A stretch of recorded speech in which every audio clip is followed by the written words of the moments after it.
we would now focus on the application of providing shelter, specifically as it relates to the challenges and stresses on existing models created by the migrant influx. To lead today's conversation, please welcome moderator Liza Schwartzwald, Director of Economic Justice for New York Immigration Coalition. Thanks so much, everybody. Can we all hear? All right, awesome. So it's wonderful to be here. I'm Liza Schwartzwald, again with the New York Immigration Coalition. We're here for our practice panel. So what we are going to be doing today is talking with our wonderful, illustrious guests here about how they have addressed housing and shelter needs in New York City for our newest New Yorkers, our asylum seekers. Now, we've obviously seen a major shift in the needs of the people who are going into the shelter system, and all of the varying changes that have had to occur, both at the shelters themselves and from the city as part of the process to figure out how best and most efficiently to address these new needs. So with me, I have our wonderful 5 panelists here. We can get right into it if it sounds good to everybody. So we are going to start with Aqueelah Winston, who is the DHS Deputy Commissioner of Intake and Assessment.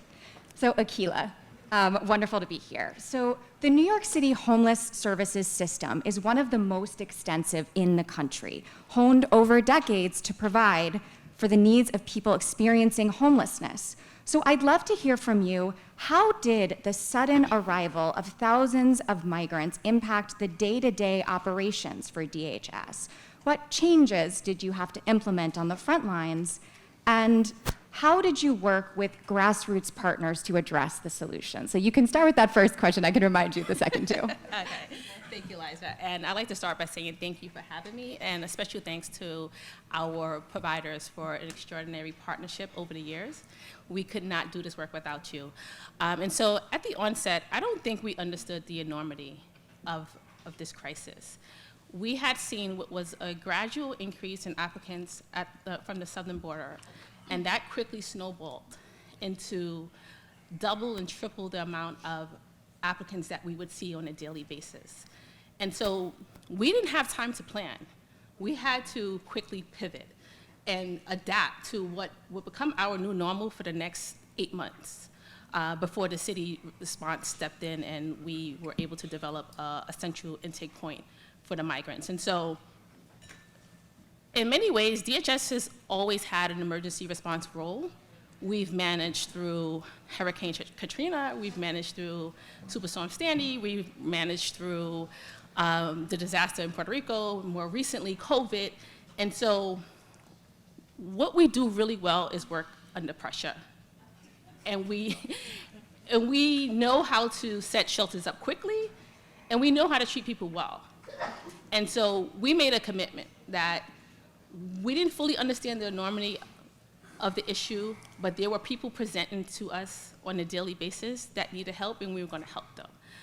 And we had to think creatively, think innovatively, because we were not going to get staff, right, in the time span that we would need them to be able to make a difference. Because just to paint the picture for you, if we look at this single adult system, on average, we would see maybe 50 applicants a day.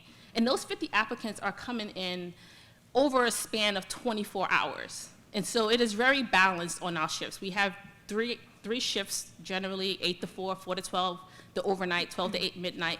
And so these applicants are coming in at a very balanced pace. It's very manageable. We have sufficient wait space for them. We have sufficient staff. We have a very orderly operation. And when we think about what we experienced with the migrant influx, it was the complete opposite. We had buses arriving to New York City, a lot of times without notice, with tens of dozens of individuals who are coming to us at once. And so imagine 100 individuals who do not speak English showing up at your door. They are hungry. They were not fed on the bus here from Texas or from the states that they are arriving from. They don't have sufficient clothing.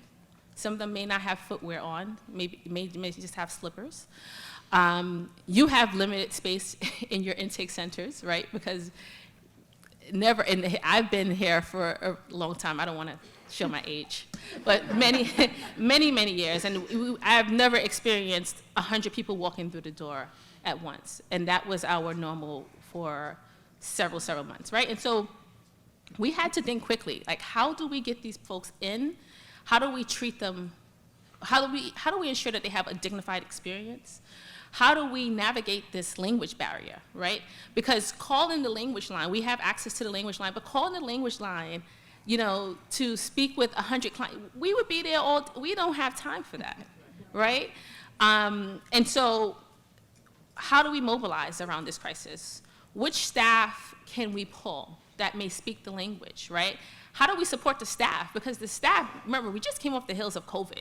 People are exhausted, they are burnt out, right? And you come in thinking it's gonna be a normal day of work and there are 8 buses outside, right? And so now we have to mandate people to stay. And we don't like to do that, right? Because we understand our staff work really, really hard. They're really dedicated. We've seen it time and time again. And we are uniquely fortunate in that many of our staff have been with us for years. We call it DHS lifers. I'm a DHS lifer. We have lots of DHS lifers. And it's not the pay that keeps us here. It's the dedication. It's the difference that we're able to make in people's lives. And so we understand that people have families and obligations outside of work, and we want there to be work-life balance. And so it was very difficult when we were in the hills of this crisis, in that we had to make sure that the clients were being taken care of, but we also wanted to support the staff and make sure that they were being taken care of. And so we asked for volunteers a lot, right? Instead of just mandating folks, we were asking for volunteers, trying to find out which folks would be interested in staying, because some folks have different obligations and they have more flexibility, right? And so we tried to pivot and think about how do we make this a volunteer effort and not a mandatory effort? How do we identify staff who speak the language, who can be very effective during this time, right? Because language line is not efficient. We are working to bring on interpreters, and that's a process. And I will say, the city is usually synonymous with rigidity and we're slow, but those things actually help us to be really innovative. Because we know that if we need to hire, that may take 6 to 8 months, that it's not going to work. If we need to bring on interpreters, that's a contract that we'll have to leverage, that may take another few months.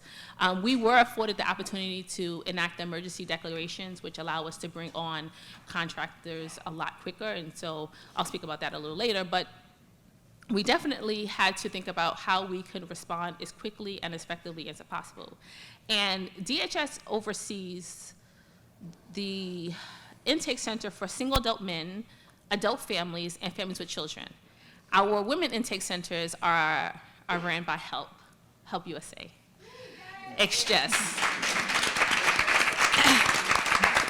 Extraordinary partnership. They do great work every day.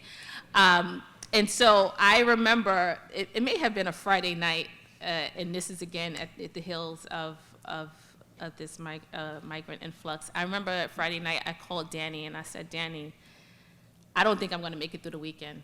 We're being hammered at 30th Street Men's Shelter, 30th Street Men's Intake, right? We went from seeing 50 applicants a day to over 200. They were coming in at one time.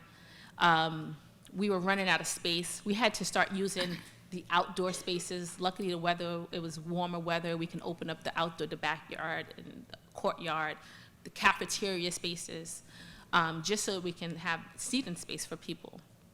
And so I called Danny. I said, Danny, we're not going to make it. I need to flip Help Women's Center. So Help Women's Center is one of our women's intake centers. We have 2. Help Women's Center in Brooklyn, Franklin Women's Shelter in the Bronx. And at the time, we've seen more of a surge, more of a spike with the male applicants. That's who were coming on the buses. Not that there weren't women, but the numbers were a lot lower. And also the women's number just happened to be trending lower at that time. And so we had a facility that was underutilized. It's a 229 bed facility. We had another one that was another 200 bed facility for women. And those facilities were not at full capacity. And I'm like, we can't afford to have any place that's operating at less than full utilization now, because we are in a crisis. And Danny couldn't be here today, but he's like, Aqueelah, you can't be serious. Like, he's like, he's like, this is a lot to consider. I got to talk to my staff. You know, we have clients there. We have mental health clients, and we have to, and he raised all excellent points, which I had already thought through. But we just didn't have a choice, right? And so call him on a Friday night. He's like, when do you need a decision by? I said, Sunday. I said, I don't think I'm gonna make it through Sunday. And I think I probably was exaggerating a little, but it felt like, but I wanted him to understand the urgency of the issue, like, but he came back to me and he graciously agreed to flip the Help Women's Intake Center from women, it's always been women, to men. And so what that did was provide us relief at the front door. So we now had 2 intake points for single adult men. And that was probably the single most effective thing that we could have done for both the clients and the staff, particularly the staff at DHS. The staff at HWC, at Help, they got to experience what we were experiencing. And it was a lot. It was a lot, but they did an amazing job.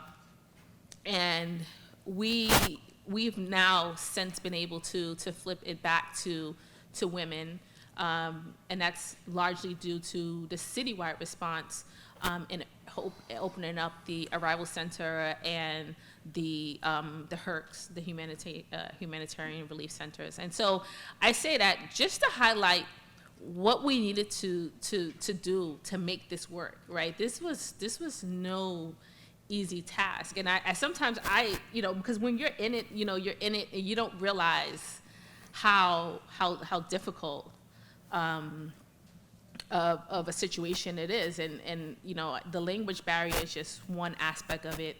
There were health concerns that also needed to be addressed. Someone earlier mentioned sex trafficking. That is also something that we had to contend with. And just a shared journey, right? We met, and a lot. I'm on the ground.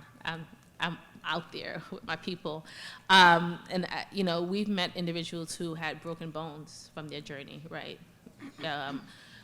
We met individuals who had traveled with TB and other types of diseases, and so also now bringing them into a congregate population, congregate setting. How do we do that safely? And so I would say that this gave us an opportunity to also look at the way we do intake.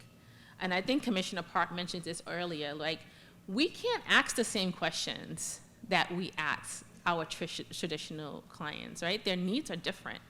And also we don't have the time when you have this volume. Like, we need a truncated process. And so it really forced us to be inefficient in that we had to focus on, what do I need to know about you right now? What do I need to know about you right now? How do I get you to a bed, and how do I get you food, right? Because those are the chief issues, and clothing, right? And then obviously if there's any chief medical concerns, we'll address them as well too. But we really did develop a truncated intake process so that we can get folks in and out as quickly as possible, get them to a bed. And that is really the role of assessment, right? We are here to intake and assessment. You come into us, we try to provide a very dignified client experience. I always say we treat people well because we have amazing staff who go above and beyond, and I can go on and on about them because I couldn't do this work without them either. And so, we try to make sure that clients have a dignified experience, but we also want to know, what is it that you need? How can we help you? All right, and then how do we place you appropriately in our system? And so again, with the migrants, it was a little different because they're not presenting with the mental health concerns that we see with the traditional New Yorkers. They're not presenting with the mobility issues that we see with the traditional New Yorkers, right? These people have had a long journey, most on foot. They've traveled for months to get here. And so they are able-bodied. They just want to work, and so how do we support them in that process? But also just being cognizant of the needs of our traditional New Yorkers, right? Because it's a lot on them as well. Because what would generally be a 20-minute engagement is now a 1-hour engagement or hour and a half engagement, just because of the language barrier. And so, lots of great takeaways from this experience. We're not fully out of. We're not out.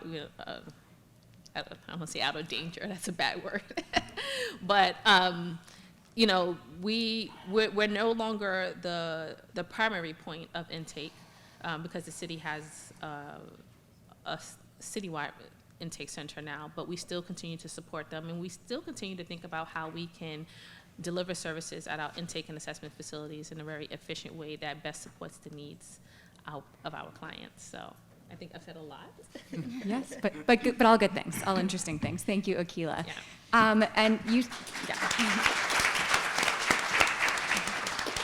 So you mentioned some of the new needs that you're seeing, language access, right, and language ability being one of them, different health needs, and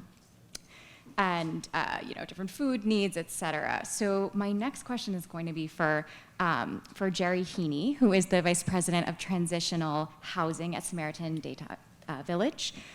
So those are some of the needs that we're hearing. But as you've done the work at the village, what have you seen as some of the changing needs that have arisen as migrants have come in to your space?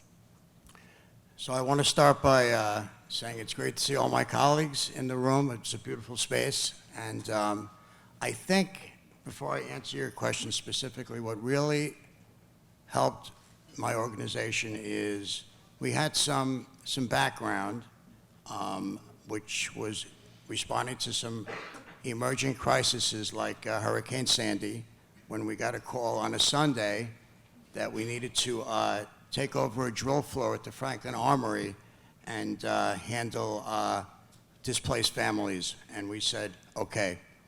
Actually, my boss said okay, and he told me to go and make it happen. So for those that are in the industry, you know how that goes, right? And I say that lovingly. And so that was an 8-day experience, which, by the way, I'm in the industry about 35 years. Those 8 days stand out for me as probably the toughest 8 days because there was no roadmap. There was no blueprint. There was no handbook. There was no manual. And we just did the best work we could with what we had.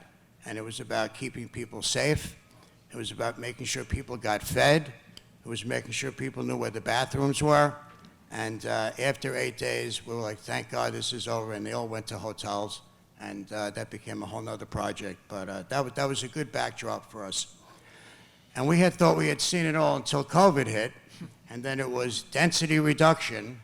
And it was phone calls with Iris and Aqueelah and her team regularly. And we moved entire facilities, some of them mental health facilities, which are now behavioral health, in a matter of days to hotels, which weren't really the right space, but the best space at the time. So we had some experience with doing things that were out of the norm. And, we knew the call was going to come. We knew we were going to be asked to step up. I got my team ready.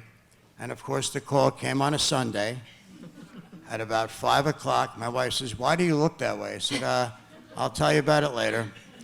And so I'm the point person for the organization that gets the calls because they all have my number. And I also say that lovingly because that's the business that we're in. And we were asked to help. And so Mitchell Netburn, who is our fearless leader, asked me, well, what does that necessarily mean? I said, well, that means we're going to have to, help out with some sites that were already filled, by the way. We were used to opening sites, and getting them set up and then getting the clients. These were existing hotels that were filled to the brim with families that needed help. So to put it into perspective, we ended up over a 3-month period taking over 3 hotels with a total of 420 families. and that was pretty big. And we repurposed 2 existing sites that we were already running, so we pretty much increased our capacity by 30% in a 90-day period. Now, we were pretty big to begin with. So to put it in real hard numbers, we went from about 4,500 clients to 6,000 clients, in 90 days. And I'm looking at my colleague who is, shaking her head because she was with me every step of the way. One of the things that we had to start with was, who's going to do all this? I mean, I'm one guy. I can run around and, help out, but so we put together a team. Now, the team meant that we had to adjust our entire structure for the division. So I had to select a senior program director by the name of Carlos Allende, who speaks Spanish primarily, and Sarah Aramilio, who is a program director who speaks Spanish primarily, and a strong director of operations who speaks enough Spanish to get by because they have to communicate with these families. And I called them into a room. I said, listen, I got a special assignment for you. And they kind of knew what it was about, but not fully. And they became the team that went from hotel to hotel, because there were 3, and took over the operations and recruited for staff. So by the way, these sites were being run already, and there was a couple of security guards, a few DHS staff, and they were so relieved to see us to come in, they pretty much said, here's the keys, and ran for the door. I'm just kidding, just kidding. He's But actually not kidding. We also had to adjust our job descriptions because we had job descriptions that would say bilingual preferred. We had to say bilingual required because we have to communicate with these families and these single men. We couldn't use translation services. They just weren't, they were available, but they just weren't really user-friendly. Our food caterer, we had to have a conversation with because it was a big deal. Now, it was not just about the menu. These families were being given TV dinners, and they were like, what's this? Like, what do I do with this? They didn't understand, so Carlos, thank God, was able to sit with them and let them know that this is, the microwave, how you heat it up, and real basic, common sense things that we take for granted that was very, and I see some of my colleagues shaking their head, they understand. And we weren't expecting that. What I will say is, when we were called to step up and help, we were cautious, we were hesitant, but we did it willingly and with love, because we believed that these families and these singles needed a hand up 10 times over. And so that's what I got to say. Thank you. Thank you, Jerry. I hope I answered the question. Yes. Thank you so much, Jerry.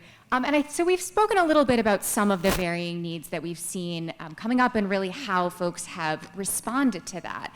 And we focused a little bit at this point on the shelters, right? But one of the things that we know that people need to get out of shelters is, of course, a salary, an income, some way to pay for a place to live and stable housing. So we have wonderful Rudy Racine here from Equus Workforce Solutions, Vice President of Operations. So Rudy, the demand for employment services and job placement assistance really, really escalated with this situation. So what steps have you all taken to provide employment, and what are the sort of hurdles that you've seen as you've pivoted to this new population?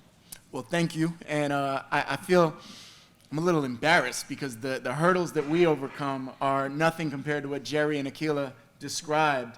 By the time the participants and the New Yorkers get to us, they are, to your point, looking for employment. So I'll say one of the biggest barriers primarily would be the absence of the employment authorization document, right? So before an individual has authorization to work in the United States or they have a social security card, one of the ways to overcome that is to apply and receive the employment authorization document, the EAD, and many of the New Yorkers that are coming in don't have that. So any individual that comes to our program that does not have the EAD, our goal is to really connect them with programs that are assisting them with the application and maintaining contact with those programs, because it can take up to 90 days, if not longer, to get the EAD. Once an individual gets the employment authorization document and they're referred to one of the many workforce programs that New York City offers, I think there are a number of things that we do. So I think the one thing that every new New Yorker has in common is that they are a new New Yorker. They are a migrant, but they are all unique. So every individual that comes to our workforce programs, it's our responsibility to truly understand who they are, what they're looking for, what are their interests, what is their aptitude, and how can we better support them and meet them where they are. So how we do that with our programs throughout New York City. So Equus Workforce Solutions, we actually operate the Workforce One Center in the Bronx. So if an individual goes into a Workforce One Center in the Bronx, we will work with that individual to, again, assess their interests, assess their aptitude. If they don't have access to, or if they don't have an understanding of the English language, then we will work with them to connect to a job that takes a monolingual employee, or work with them to connect to training and education. We also operate the We Care program in Brooklyn, Manhattan, and Staten Island. So the We Care program is a New York City program that works with individuals that have medical or mental health barriers. So if a new New Yorker receives their employment authorization document and they are enrolled in city services and they're referred to the We Care program, again, we will meet with that individual, conduct an assessment to assess their medical or mental health barriers, assess their employability, and if it's deemed that this individual does have a medical or mental health barrier, our job is to connect them to employment that does not go beyond that barrier. So we have to work with employers that have opportunities that an individual like this can do. And again, if the individual has an understanding of English, we will connect them to employment or potential training to strengthen that understanding of English. If they don't have an understanding of English and they have an interest in learning English, we will connect them with some education and training to gain to strengthen the English language. And if they don't have an interest in learning English, we have relationships with employers that are seeking individuals that speak a language or are monolingual. I would say another barrier. So I talked about the biggest barrier, I think, when it comes to employment is the absence of the employment authorization document. The second barrier, I would say a little smaller, is the absence of fluency or proficiency with the English language. And again, there are opportunities out there for non-English speakers. I think what we try to do is we connect individuals with those opportunities, but if they have a desire to learn English and strengthen the English language, then we will connect them to that training. And hearing Jerry and Aqueelah talk about how many of these programs are looking for proficiency in their language, I think if an individual comes to New York and has experience with a level of case management and has a desire to connect with other new Yorkers that are experiencing similar barriers, I think there's an opportunity to connect those individuals with employment in those types of positions. So all in all, our job, I think everyone in this room works in a program that is committed to servicing individuals that may have barriers, and our desire is to help. I think Aqueelah mentioned it. People don't do this for the pay. It's the feeling that we get when we're able to help somebody that is experiencing a challenge or a barrier, and being able to connect them and move them forward a little closer to self-sufficiency. So our programs in New York City really are committed to that. It's essentially meeting individuals where they are, understanding what barriers they're experiencing, identifying their desires, their goals, and really serving as the bridge to those opportunities. And that's it in a nutshell. A very well-spoken nutshell. Thank you so much, Rudy. So I do think it's interesting to hear how often language access and language ability comes up, because something to know is that much of the funding that we have currently on the state and city level is linked to your ability to work. So you may not be able to get into an English language class because you don't have work authorization. So it can be a little bit of a chicken and egg situation where we know that we need folks to learn English, but we also don't necessarily have adequate English language services to support them. We currently serve less than 4% of the need in New York State, and that's actually before asylum seekers started arriving. So really looking at that as a larger issue is something, yeah, we could definitely do more of. You know what, I failed to mention probably another very important point and a challenge. It's employer awareness, right? So many of our programs, we seek out employers to connect them with individuals that are receiving our services and connect them with employment. But there are so many New York employers that don't even understand or aren't aware of these programs that exist, where we can connect them with talented individuals, with individuals that are seeking employment. I think there's, if you're hiring in New York City, oftentimes you'll meet a hiring manager that's like, I can't find new hires, I can't find employees. And our programs try to connect those individuals because those hiring managers, their time is their most valuable asset. So if we can connect them with a talented individual that has skills, we can connect that person to that employer. It's only gonna help that individual, it'll help that company, and it'll help us because we are the bridge. So raising awareness for those companies around the services that exist. Workforce One, how Workforce One partners with companies to connect employees with a company. We seek out opportunities to get an employer commitment from an employer. We Care works with employers. And again, we connect individuals that might have a medical or mental health barrier, but they are fully employable as long as we are aware of their barriers. My challenge to everyone in the room, the reason I want to say this, my challenge to everyone in the room is, if you are looking for employees, if you're hiring or you're struggling to fill vacant positions, I encourage you and I challenge you to reach out to the Workforce One centers. They're in every borough.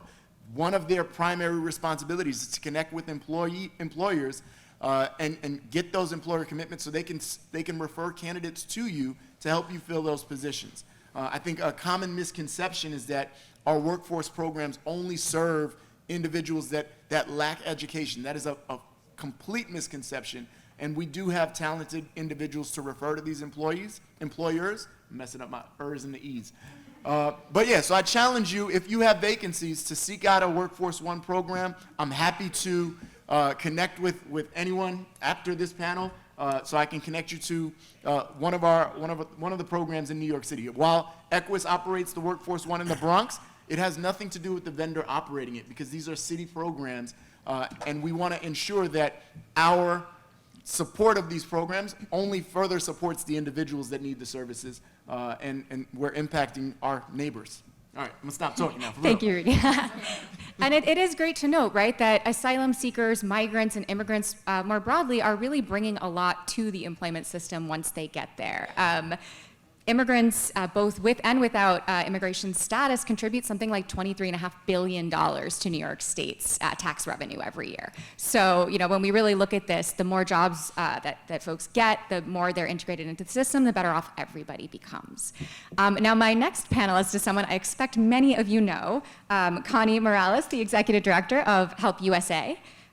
So, Connie, given the shift in the work and the staff and the organizations and how adaptable everything has been, Aqueelah had actually mentioned earlier the mental health of staff in addition to the mental health of migrants. So how have you all really addressed the sort of secondary traumas that you might be seeing within your staff? How have you sort of supported both the staff and the migrant populations together? Thank you. Well, good afternoon, everyone.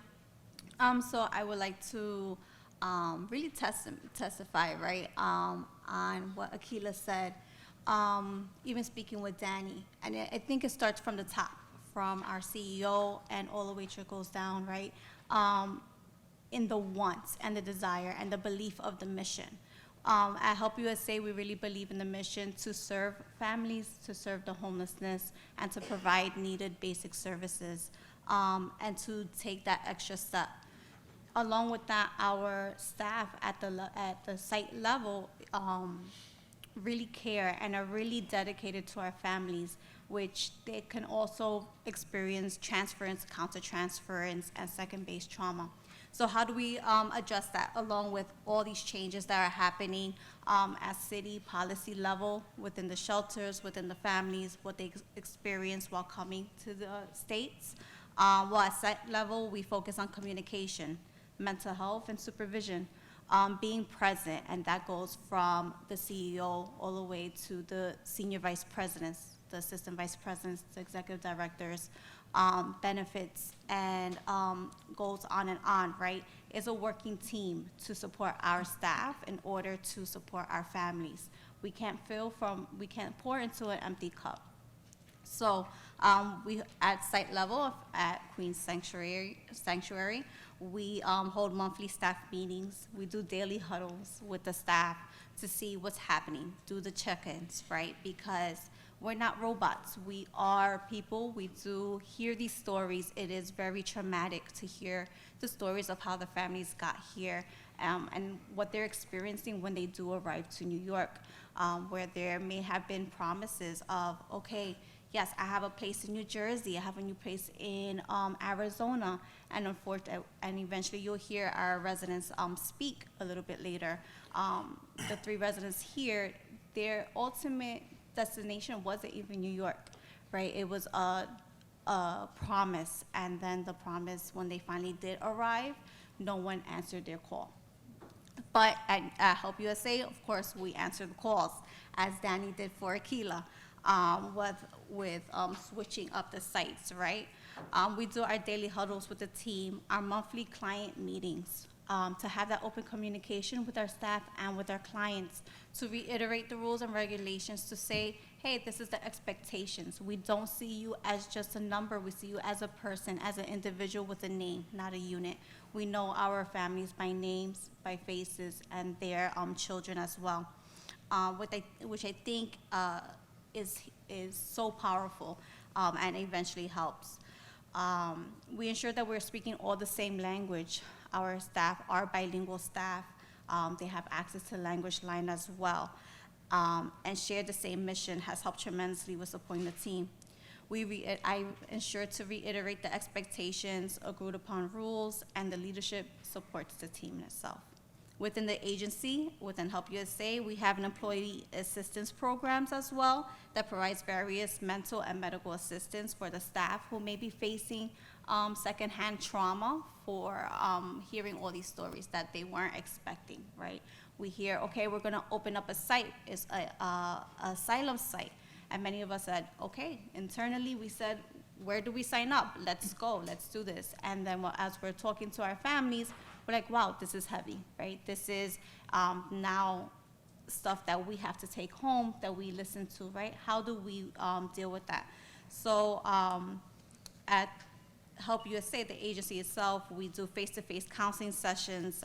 There's availability as well as video-based sessions, resources, referrals for child care providers, after-school programs, resources and referrals for pet sitting, grief, loss, and stress management. So that's just going for staff, for them to feel supported, right? And for them to get the mental health and the health care that they need in order to help and show up for our families.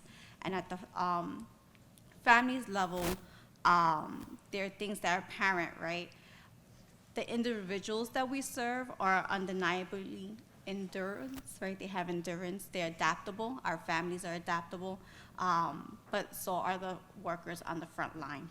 And that also shifts how we work. We're zoning in on crisis and trauma-informed services for our families, and a focus on systems has taken precedent to work with the presenting needs of those we serve, focusing on connections. So no man is an island at the site level, and this wave of unique individuals, notably by large, do not have a family or friend tie who they can house with. So many come to the States with a promise, right? And we're answering their call. So it's our staff supporting our families, as well as ensuring that I support my staff, and my supervisors and my leaders support me as well. So that's how we are doing it at the site level. Understanding the process of asylum, being privy to constant changes that are occurring in state and city level and federal level that have direct impacts on our families. And it's just connecting, right? Connecting services that continue, where staff focus on presenting needs through evidence-based practices, motivational interviewing, and providing services through referrals, for education, ESL classes, legal services, mental health, and ensure that staff work together to provide a respectful environment by being culturally competent and empathetic, which has strengthened the trusting relationship and trusting environment, and has created a home away from home at our site. As the executive director, I have noticed that the encouragement, collaboration, and establishment of community service partnerships and panels like this and activities like this, right, where we come together and create bridges to not only strengthen our families, strengthen our work that we provide. So as we face additional challenges, coming together as a unit, being adaptable and knowledgeable will only improve our support, coordination, and referrals that we are able to give both staff and our families that we serve. Great. Thank you so much, Connie. And I think Connie's made a really important point here, that the staff that are doing this work are equally important to the folks that we are serving, right? When you have staff that feel supported, that feel as if they have a team effort behind them, that they know that there's someone who has their back, they are better able to serve their communities at large. And often, I think we should recognize that many of the people that come into this work are people who've been a part of those communities in the past, who have either experienced homelessness themselves or who have been a migrant themselves at another point. And so really seeing people coming in, re-experiencing some of these things and being able to kind of pull people out of this hole a little bit has been a really remarkable thing. So thank you so much for your work here. Now, our last but certainly not least panelist, Danielle Minelli-Pagnotta, Executive Director at Providence House. So Danielle, we've heard from some of the larger organizations who've really been working to respond to this situation with asylum seekers. But it's really important to note that it's not just the really big organizations that have moved in to address this. We've seen it at the NYIC that teeny tiny organizations, people who barely even have nonprofit status yet, have stepped up. Parents, community members, and of course, smaller organizations like the Providence House that have provided these services on a lesser scale. So what have you experienced as some of the ways that you've been able to pivot and support this, given, of course, the size of your organization and the abilities that you had? Sure. Thanks, Liza. I'm really grateful to be here, especially in the shadow of the Statue of Liberty, which I think is not a mistake, but that's pretty amazing. I think what's really important is, and I'm obviously preaching to the choir here, is that everybody has a role in this.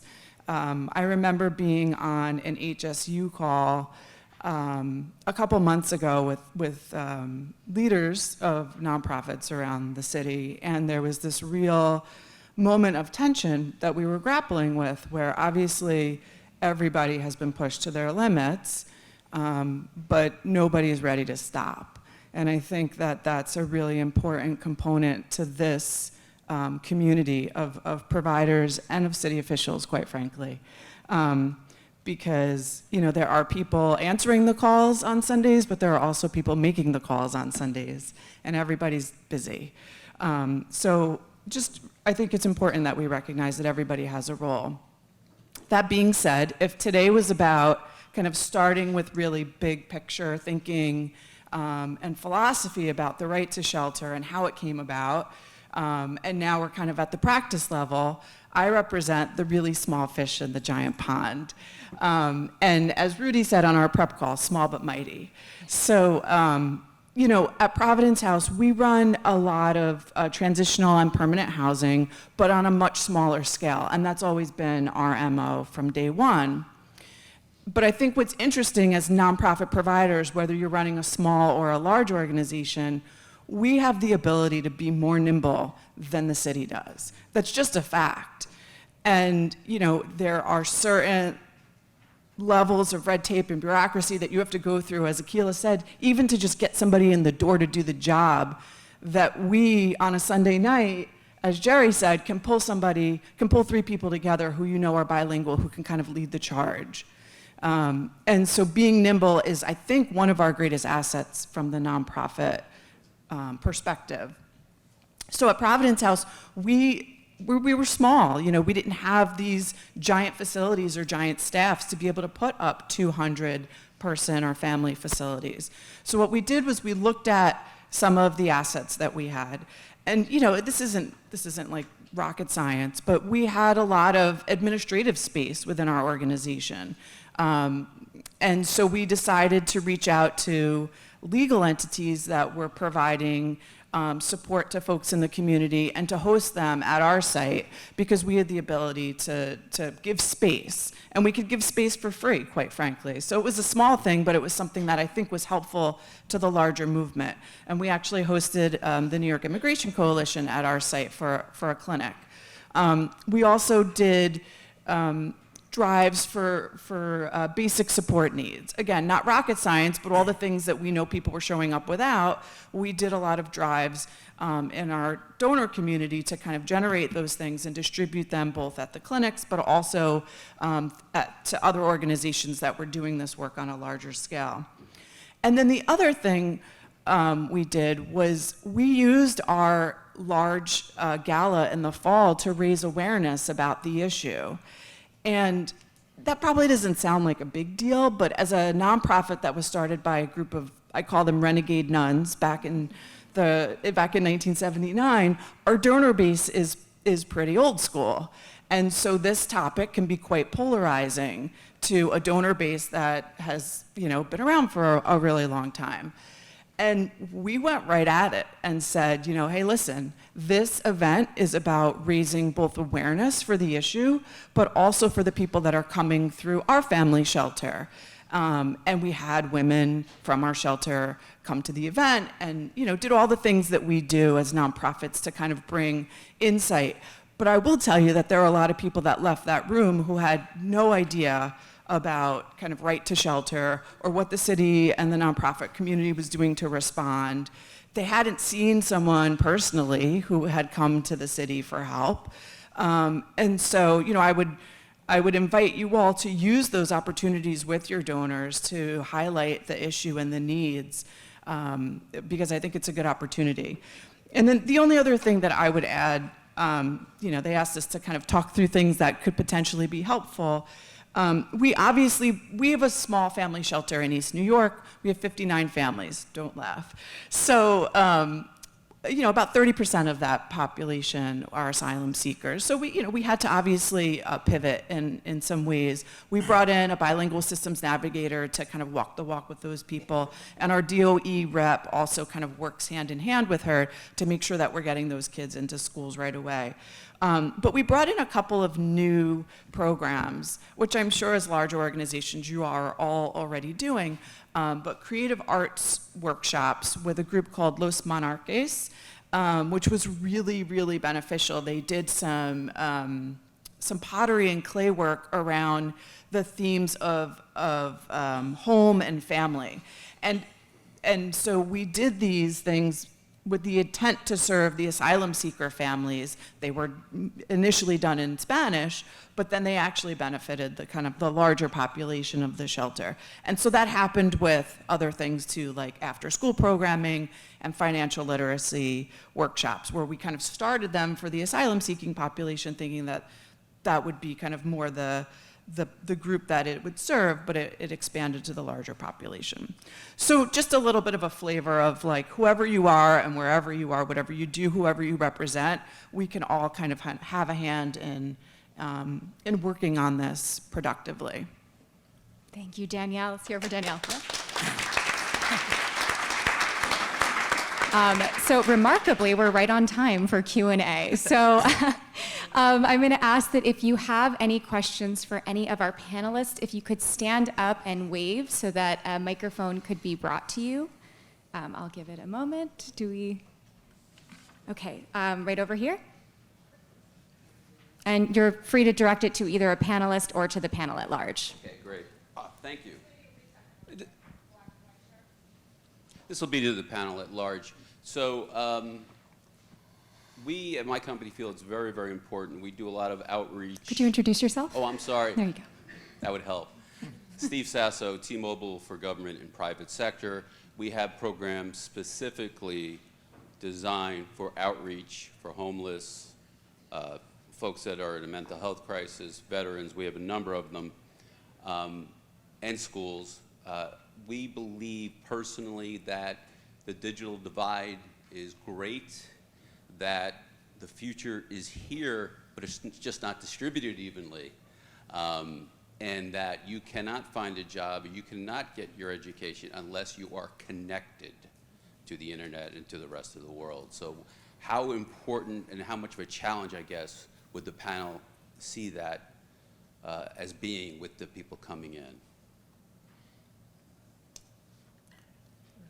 I'll take a shot at answering. What's very surprising, or was surprising to me when I started meeting the families and the single men, was how savvy they were when it came to technology. Almost all of them have phones. They are in the workforce so much faster than what we're typically used to seeing. You know, I have a short story, and it won't take long, I promise. You know, I visited one of the single sites that was just taking in new men. And I walked into the building, and I walked by about 5 or 6 men sitting down, and I thought that they were from a vendor company there to do work, because they just were quiet. They were kind of respectful and anxious, and looked well put together. And I said to the director, "Who are those guys in the hallway?" She says, "Oh, those are our 5 new admissions that are coming in." I'm like, "Get out of here." You know, because my experience has been something quite different. They bond with each other in a way I've never seen before, families included. So, but if you're offering phones, we'll take them, that's for sure, because we can use all the resources we can get. We're offering a lot of stuff, and I'm happy to speak to anybody about I'll it. give you my card after we're done. You got it. I'll Thank you connect so with much. you as well. You got it. You should have led with that. We have great time. I felt like it was a little self-serving. If you have any offers, by all means. All right. Hello, my name is Betty. I'm a nurse practitioner. I work in an FQHC up in Harlem. I'm on a medical mobile unit, so a lot of street medicine and substance use treatment. And I guess just more of like a practical question, at least in our FQHC, I feel like we just have a really good understanding of like street homeless individual, where to refer them, the intake shelters. And now a lot of us are like, where can we send people? I'm not sure if it's right to continue sending people to the intake shelter if they are a newly arrived migrant. A lot of our clients are newly arrived from West Africa specifically, and I have started hearing some rumors of some like ticketing location. Yes, and so it's really hard to find the address for that. And so I guess I'm just wondering just like who I can go to today for like details. And then I have a second follow-up question, I'm so sorry. Someone mentioned, I think we were talking about like coming off the trauma and I think feeling overworked from COVID to now I think the frontline staff was frontline during COVID and now is a lot of the frontline during this new influx. And so I'm wondering how, because it seems like a lot of us in this room, not me, but a lot of you all are like VP, CEOs, presidents, what you're doing for your staff, because we have seen a lot of turnover. I know a lot of healthcare providers are feeling incredibly burnt out. And so how you guys are working on retention and care for your staff in terms of like mental health support and keeping folks wanting to work for all of these agencies. So thank you for your question. I'll connect with you on your first question. And just so the audience is aware, the city did set up an arrival center for migrants who are newly arriving. And so the address is escaping me off the top of my head, but I definitely have it in my phone. So I'll connect with you shortly since we're going to be breaking to make sure that you have that address. So all newly arriving migrants should be sent to the arrival center. And the reticketing that you mentioned, just so folks are aware, is it's a reunification effort. And so for individuals or families who may have families or willing hosts in other states that are willing to provide them with housing, we are paying for their travel arrangements. And so that's what reticketing is. Also because in a very unfortunate fashion, when folks were arriving to New York City, this was not their initial destination. A lot of folks were forced on the buses and brought here, but they had actually wanted to settle elsewhere, particularly in warmer climates. And so we're also giving folks an opportunity to go where they feel they would have the greatest chances of self-sufficiency, or where they feel they do best. And so that's the reticketing effort. It's reunification. We are purchasing tickets so that they can live with a willing host or figure out things on their own in a state of their choice. That location is St. Bridget, but you know, if you encounter individuals that are newly arriving, you should always refer them to the city's arrival center, and then from there, if they want to explore reticketing, they would be referred. So I'm going to let Jerry answer the second question. Oh, it was about mental health and how you support your staff. Only because, so we, you know, with the city, I will say that, you know, in terms of retention, we're very limited in what we can do in terms of incentives, because we are bound by labor agreements, right? And so even as leadership, if I feel I wanted to give my staff a 10 or 15% raise, merit increase, our hands are very tied in that fashion. And I know that there are other ways other than monetary to support the staff, but you know, pay increases, particularly in this economy, really does go a long way. And unfortunately, we don't have that flexibility all the time. But we provide a lot of moral support. I said earlier that, you know, I'm out there with my team. I think visibility helps a lot. Because I'm not hearing it secondhand. I'm actually walking through their experiences. And we look at ways to provide trainings to staff. I think Connie spoke a lot about the vicarious trauma. And so we do have, you know, regular trainings available to our staff. We were able to implement compressed schedules, which is a schedule that's different from the traditional work schedule. And surprisingly, a lot of folks prefer that. They prefer the longer hours to have 4 days off versus working 5 days a week. So we were able to implement that, and that gave us a lot of mileage, because folks knew, like, I'm going to be here for 12 hours, but I'm going to give it all I got for these 12 hours, because you're not going to see me for the next 4 days. So that worked. But I did want Jerry to, or maybe even 1 minute Danielle, or less. Sorry, Danielle to answer, since they are nonprofit providers. They're passing the baton to me. But I'll say quickly that our ability to award staff financially is obviously limited to, you know, the contracts that we have with the city. So it's a bit restrictive. However, we did do something a couple of years ago. We purchased a long-term package from CUCS to do some trauma-informed care for our staff, because we believe they truly needed it, and a sustained package where, as staff get hired, they get some exposure to that, you know, in a very early part of their career. But I think something as simple as showing up to locations and let them know that you're kind of in it with them, you know, because the staff don't feel left out there on their own, goes a long way. And I'm a big believer in visiting the sites and being available. That's been very helpful. Oh, you got it. Go ahead. Oh, okay. Thank you very much. And thank you very much for the panel. This is always a pleasure to come here. My name is Ken Brown. I'm the district manager of Bronx Community Board 5, but more pertinently, I'm a former HELP employee. I worked at HELP Morris as a case manager. I was there when Dr. Hamline came in, and I was there when Dr. Hamline came out of HELP Morris. And the question I want to raise is the question of staff sustainability. When I'm not at work, I'm also a naval historian. And the turn into the 19th century, after the Civil War, it was very, very difficult to get a promotion. people would stay in their rank for decades. And it led to a lot of the officers leaving the service. In my experience, I was a case manager at HELP for 10 years, and then cumulatively as a case manager for probably a couple of decades.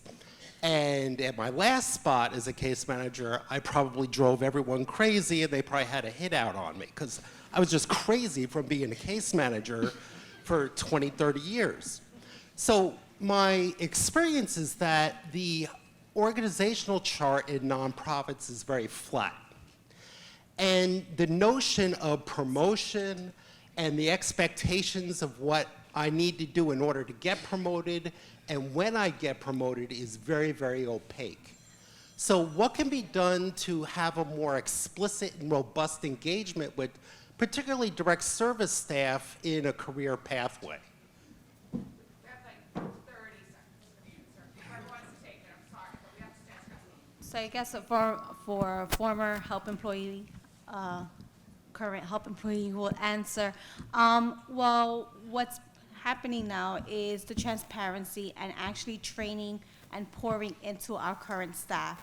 So that is supervision, it is leadership trainings for our staff who want to promote, who want to be going on and moving up in the ranks, as they say. Fortunately, I was also onboarded in 2019 as a director of client services, and now currently an executive director. There is movement within Help USA, and I am a testament to that. And I think it's the pouring of leadership as well as these trainings that are now being embarked and being developed internally, and having opportunities for staff to engage in has been really tremendous in staff growth to go to that next level. Thank you. All right, and I think that is all we have time for, but one more time for our wonderful panelists here. You can find them all after if you want to chat a little more. Thank you so much. Good job.